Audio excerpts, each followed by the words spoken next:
নমস্কাৰ, চাই আছে ডিবি নিউজ। বিবাহৰ 4 দিন পূৰ্বে ঘাতকৰ হাতত প্ৰাণ গৈছিল পিতৃ মাতৃ আৰু ভগ্নীৰ, আৰু এই প্ৰাণ যোৱাৰ পিছতে এতিয়া ঘাতক কোন এখন সিনেমা দৰে কাহিনী সংঘটিত হৈছিল। সকলো এই প্ৰতিবেদনত আপোনালোক জনাম। 4টাকৈ মৃতদেহ পৰি আছিল চোতালত, আৰু সিনেমা লগা এই কাহিনীৰ সবিশেষ এতিয়া আপোনালোকক জনাম। ঘৰতে পৰি ৰৈছিল 4টাকৈ মৃতদেহ। 22 নৱেম্বৰত কি হৈছিল নৱস্মিতাৰ ঘৰৰ ভিতৰত ৰূপহীহাটৰ চাঞ্চল্যকৰ হত্যাকাণ্ডৰ A to Z খবৰ আমি আপোনালোকক জনাম। পুনৰ জনাইছো ডিবি নিউজৰ দৰ্শকসকলক, ইতিমধ্যে একতা ঘৰতে পৰি ৰৈছিল 4টাকৈ মৃতদেহ। 22 নৱেম্বৰত কি হৈছিল নৱস্মিতাৰ ঘৰত? বিবাহৰ 4 দিন পূৰ্বে সংঘটিত হৈছিল এই হত্যাকাণ্ড ৰূপহীহাটত চাঞ্চল্যকৰ হত্যাকাণ্ডৰ A to Z।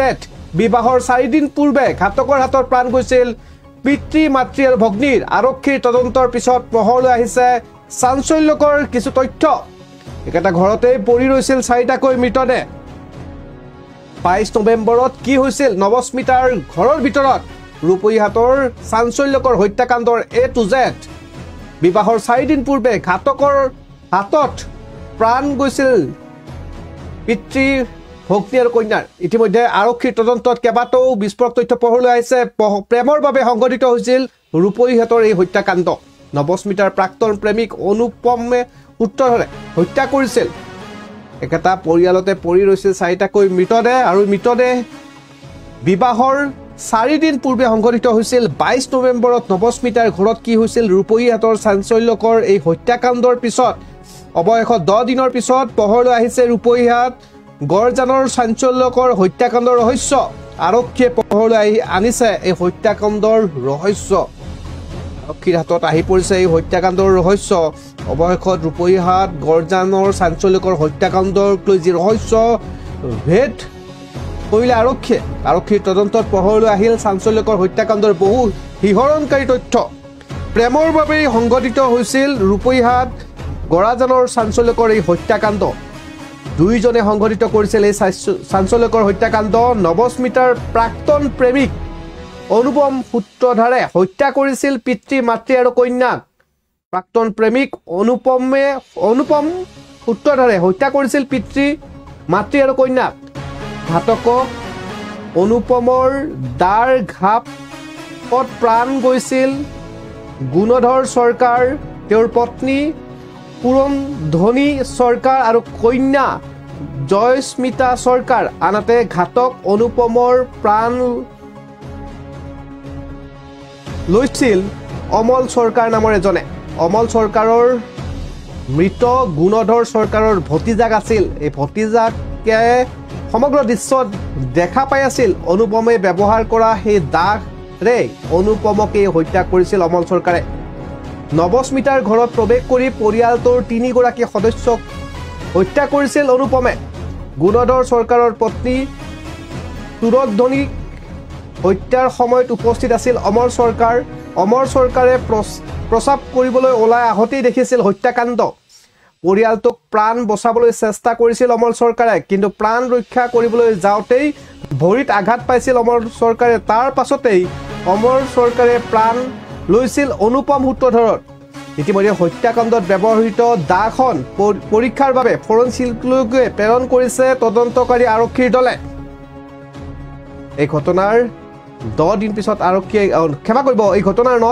আৰক্ষীয়ে গ্ৰেপ্তাৰ কৰিছে অমল চৰকাৰ নামৰ এজনক।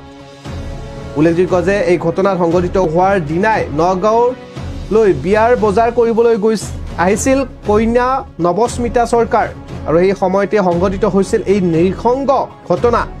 নৱস্মিতাৰ পিতৃ মাতৃ আৰু ভগ্নীক ঘৰৰ ভিতৰতে নৃশংসভাৱে হত্যা কৰা হৈছিল, আৰু তেওঁলোকৰ মৃতদেহৰ কাষতে উদ্ধাৰ হৈছিল নৱস্মিতাৰ প্ৰাক্তন প্ৰেমিক অনুপ সূত্ৰধৰৰ মৃতদেহ। পুনৰ জনাইছো ডিবি নিউজৰ দৰ্শকসকলক, এই মুহূৰ্তত আৰক্ষীৰ তদন্তৰ পিছত পোহৰলৈ আহিছে বিবাহৰ 4 দিন পূৰ্বে ঘাতকৰ হাতত প্ৰাণ যোৱা পিতৃ মাতৃ আৰু ভগ্নীৰ, আৰু একেটা ঘৰৰ পৰিয়ালত 3জনকৈ ব্যক্তিৰ মৃত্যু, আৰু এখন চোতালত 4টাকৈ মৃতদেহ পৰি আছিল। 22 নৱেম্বৰত কি হৈছিল নৱস্মিতাৰ ঘৰত ৰূপহীহাটৰ যে চাঞ্চল্যকৰ হত্যাকাণ্ড, এই হত্যাকাণ্ডৰ A to Z খবৰ আমি আপোনালোকক দি আছো। আৰক্ষীৰ তদন্তৰ পিছত কেইবাটাও বিস্ফোৰক তথ্য পোহৰলৈ আহিছে 10 দিনৰ পিছত আৰক্ষীয়ে পোহৰলৈ আনিছে কেইবাটাও চাঞ্চল্যকৰ তথ্য এই হত্যাকাণ্ডত ব্যৱহাৰ হৈছিল দা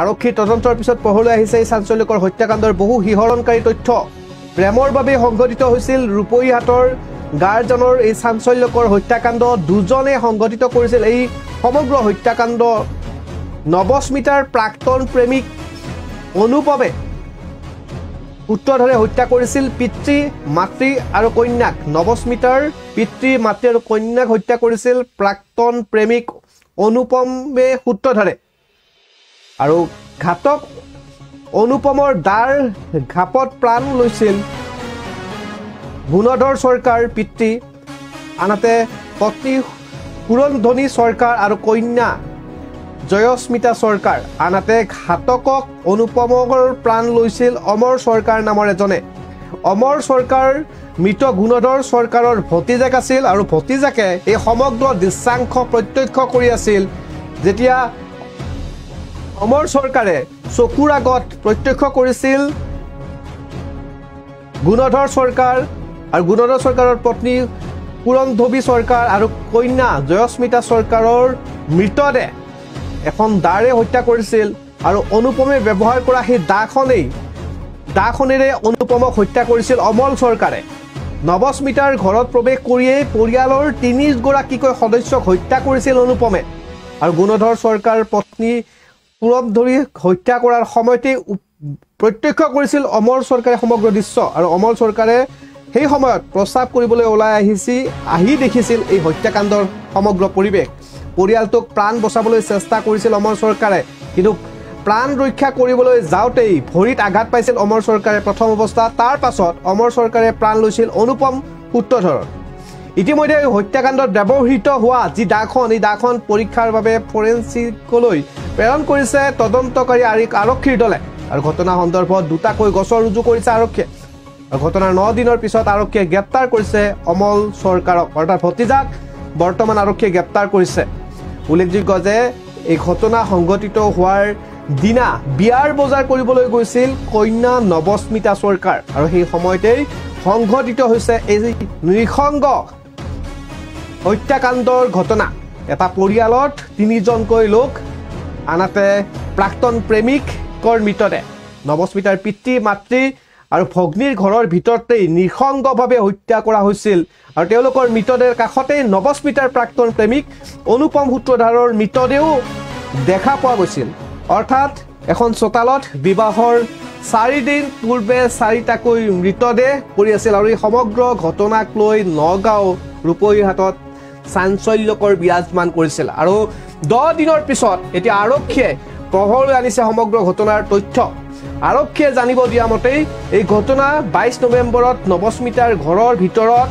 সংঘটিত হৈছিল আৰু 10 দিনৰ পিছত আৰক্ষীয়ে সকলো কথা ইতিমধ্যে জানিব পাৰিছে তদন্তৰ পিছত পোহৰলৈ আহিছে শিহৰণকাৰী তথ্য প্ৰেমৰ বাবে এই হত্যাকাণ্ড সংঘটিত হৈছিল ৰূপহীহাটৰ গৰাজানৰ চাঞ্চল্যকৰ এই হত্যাকাণ্ডৰ অন্যতম কাৰণেই আছিল প্ৰেমৰ বাবে নিশেষ হৈছিল বিবাহৰ 4 দিন পূৰ্বে পিতৃ মাতৃ আৰু ভগ্নী এবাৰ কল্পনা কৰক এখন বিবাহত কিমান কল্পনা আৰু কিমান ব্যস্ততা এটা পৰিয়াল থাকে আৰু তেনে সময়তে বিবাহৰ 4 দিন পূৰ্বে প্ৰাক্তন প্ৰেমিকে গৈ পিতৃ মাতৃ আৰু ভগ্নী হত্যা কৰিলে এখন দাৰে আৰু এই ঘটনা সংঘটিত হৈছে নগাঁও ৰূপহীহাটত আৰু এই ঘটনাৰ 10 দিনৰ পিছত এতিয়া আৰক্ষীয়ে পোহৰলৈ আনিছে কেতবোৰ চাঞ্চল্যকৰ হত্যাকাণ্ডৰ বহু শিহৰণকাৰী তথ্য প্ৰেমৰ বাবে সংঘটিত হৈছে ৰূপহীহাটৰ গৰাজানৰ এই চাঞ্চল্যকৰ হত্যাকাণ্ড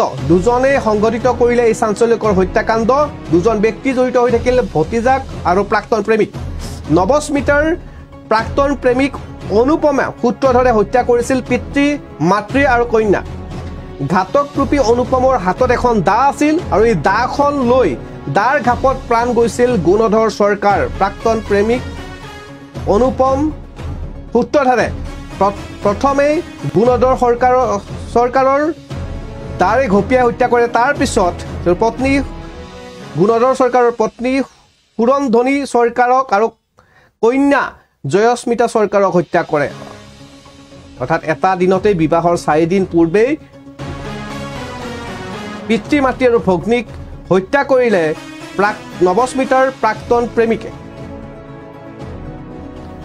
আৰু এই কথা ইতিমধ্যে আৰক্ষীয়ে জানিব দিছে যে প্ৰেমৰ বাবে সংঘটিত হৈছে এই হত্যাকাণ্ড দুজনে সংঘটিত কৰিছে এই হত্যাকাণ্ড আনহাতে ঘাতক অনুপমৰ প্ৰাণ লৈছিল অমল চৰকাৰ নামৰ এজন যুৱকে অমল চৰকাৰ মৃত গুণধৰ চৰকাৰৰ ভতিজাক আছিল ভতিজাকে বিয়াৰ ব্যস্ততাৰ মাজতেই নিশা এই সমগ্ৰ ঘটনা প্ৰত্যক্ষ কৰিছিল জানিব পৰা মতে প্ৰেচাব কৰিবলৈ বাহিৰলৈ ওলোৱাৰ সময়তে এই সমগ্ৰ দৃশ্যাংশ প্ৰত্যক্ষ কৰিছিল আৰু পৰিয়ালটোক প্ৰাণ বচাবলৈ চেষ্টা কৰিছিল অমল চৰকাৰে কিন্তু প্ৰাণ ৰক্ষা কৰিবলৈ যাওঁতেই ভৰিত আঘাত পাইছিল অমল চৰকাৰে তাৰ পাছত অমল চৰকাৰে প্ৰাণ লৈছিল অনুপম সূত্ৰধৰৰ ইতিমধ্যে হত্যাকাণ্ডত ব্যৱহৃত হোৱা দাখন আৰক্ষীয়ে ফৰেনচিক টেষ্টৰ বাবে পৰীক্ষাৰ বাবে প্ৰেৰণ কৰিছে আৰু এই ঘটনা সন্দৰ্ভত দুটাকৈ গোচৰ ৰুজু কৰিছে আৰক্ষীয়ে আৰু ঘটনা 9 দিনৰ পিছত ইতিমধ্যে গ্ৰেপ্তাৰ কৰিছে অমৰ চৰকাৰক এক কথাত ক'ব পাৰি প্ৰেমৰ বাবেই সংঘটিত হ'ল এই হত্যাকাণ্ড প্ৰাক্তন প্ৰেমিকেই হত্যা কৰিলে বিবাহৰ 4 দিন পূৰ্বে পিতৃ মাতৃ আৰু ভগ্নীক